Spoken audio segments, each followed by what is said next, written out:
How can science and art intersect? What happens when we turn information into emotion? I'm joined by Chelle Gentemann from NASA headquarters and four-time Grammy nominee Jewel. Together, they're exploring how NASA's scientific data can be transformed into art and how this kind of work can connect science to people in powerful new ways. Thank you guys so much for joining me today. Thank I'm really you. Pleased to talk through this new project. Many would say this is an unexpected collaboration. So can you guys talk about how NASA and award-winning artists came together? What was the inspiration behind this project? I know, I feel like it's like Snoop Dogg and Martha. It's like NASA and Jewel, the collab nobody knew they needed. With a collab that everybody wants. Exactly. I really wanted to see if I could build a giant instrument that nature could play. I decided to focus on the ocean, and I reached out to some friends in the scientific community, and they recommended Chelle. And so her and I got on the phone, and I explained my desire to make this giant instrument. I was hopeful that if I was really loyal to the mathematics and the data, I wanted to see if it would affect your nervous system or your brainwave states the same as if you were in big nature. And so that's what we set off to do. That is fascinating. Have you done the data around that to find out if that's true? We did. We had a physicist and neuroscientist in Mexico City study the effects of the piece on people's brains, and it's getting people into theta brainwave states in like 20 seconds. Wow. Yeah. That is fascinating. Well, do you mind if I take a listen? Yeah, please. I would love that. We brought you headphones. I can't reach in my skirt. Can you reach? Oh, yeah. Okay. I don't think I've ever watched anybody in real time listen. This would be very interesting. If she falls asleep, we'll know it's working. Yeah, I think you got me in 20 seconds. It's like thump, thump, thump, thump. Yeah. It's very powerful. Yeah, that put me into a Zen state. Well, can I ask, because you have so much data, NASA, you gather so much data there.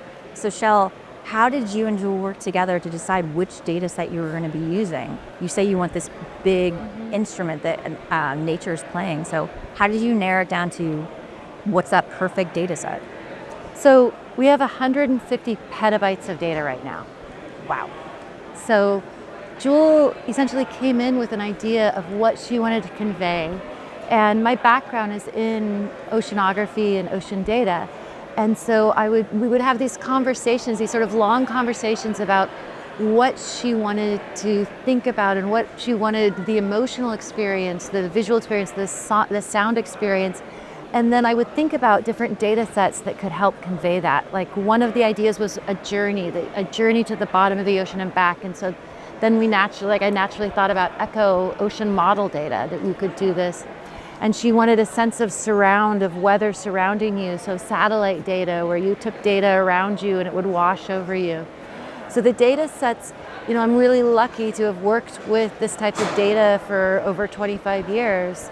And being able to connect an artist and try to bring more people into using this type of data was an incredible experience and opportunity.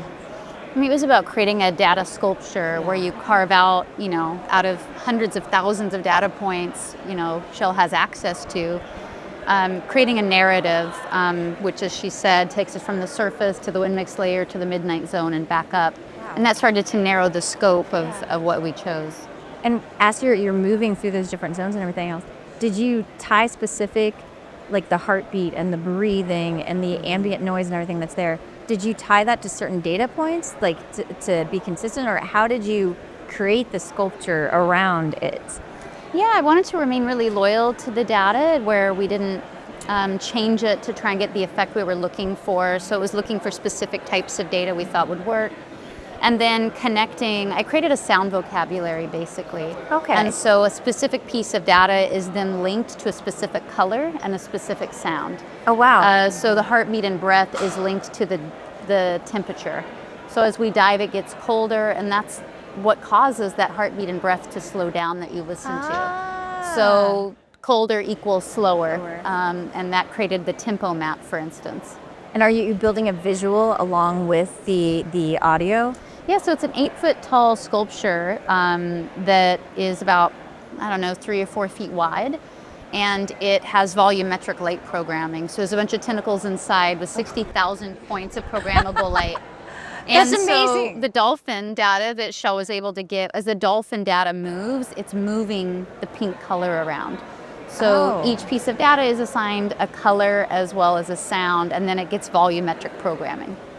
Wow. And Chelle, like, this is amazing. Are you guys going to continue working? Are there more data sets? Or are you going to be pulling out to do some additional? Yes, so we have another piece that Jewel contacted me about, and she was talking about stars and the seven sisters. So we actually went and we got light curves from the stars, and she's created this incredible piece of music taking, so the light curves, it's the stars vibrating and rotating. So it's essentially, you could think of it as sound waves in the stars that we're seeing through light, and then Jewel totally has immersed translated in them it. back into sound and Oh, created wow. a piece of music from it that's just beautiful. It was so neat because I wanted to do something on the Seven Sisters of the Pleiades, and she was like, I'll go find the data. Who does She's that? like, wait, I've got that. So she found let me go to my the data library. I'll pull that out for Exactly. you. I mean, tell them about tracking down the gentleman. To you. Yes, so I found this amazing paper as a scientist who's in Australia.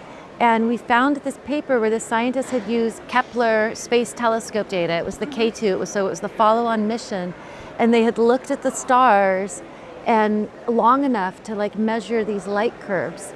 And then there was this beautiful paper that essentially had figures. It had all the data that we wanted. And we contacted them and they said, oh, well, yeah, the data is open, the software is open, here is everything that you need to, and it was this incredible example of like open science and people sharing and working together to collaborate to create something new. And that our theme this year is where science connects us, and open access is where science connects us, and it connects the science to the artist, Yeah. and now these beautiful artworks that are going forward. With this, because it is science connects us, and you want to go to broader fruits. What is your hope for these projects? Your vision, inspiration for where this goes? Well, I think we have like similar thoughts on this process. So for me, I really want to work to make science more accessible. I really see science as for everyone. Yes. And what that means is that we need to talk about science and bring people into science in all sorts of different ways. And one of those ways is through art and through music, which people find much more approachable. So working with Jewel helps people connect to NASA data sets, and maybe they'll think, like, I really like this data set. Maybe I could do this too. Maybe I could be a scientist. Maybe I can work with this data. And it starts to connect everyone together, which is, I think, what Jewel is really looking at. Yeah, I hope that it puts people in relationship to nature. You know, data is nature. It's the skin, the snake skin of nature. It's the fingerprint. And so I hope that people get into a more direct relationship with it. And I hope more artists see it as a real medium. It's beautiful. Data is beautiful. It's a beautiful shapes and forms that relates to art very handily. And it's like it's all around us. Science is all around us. Nature is all around us. And you're bringing the science, the nature, and the arts into one beautiful package. Well, thank you guys so much. But before we go, can you tell us where you can go and see these, hear the different things, see the different things? How can people learn more about what you guys are doing and where you're going with it? Yeah, the sculpture is going to be at the Venice Biennale starting in May, presented by Crystal Bridges Museum of American Art. It'll be there for 8 months, and then it'll go to another museum after that in Toledo. And then I hope to be able to get it into VR so that people can virtually experience it, because it is so helpful for your You're nervous gonna make system. it like full, like yeah, 360 Yeah. with the VR glasses. yeah. We're gonna have to have that next year on the Exactly. exhibit hall floor in the NASA booth. We'll bring it all together. Well, thank you guys so much. I really appreciate your time. Thank you for bringing this new collaboration between data science and artists and this visual and audio experience that I really hope that our attendees get to partake in. So thank you so much for your time. I really appreciate it. Thank you. Thank you so much.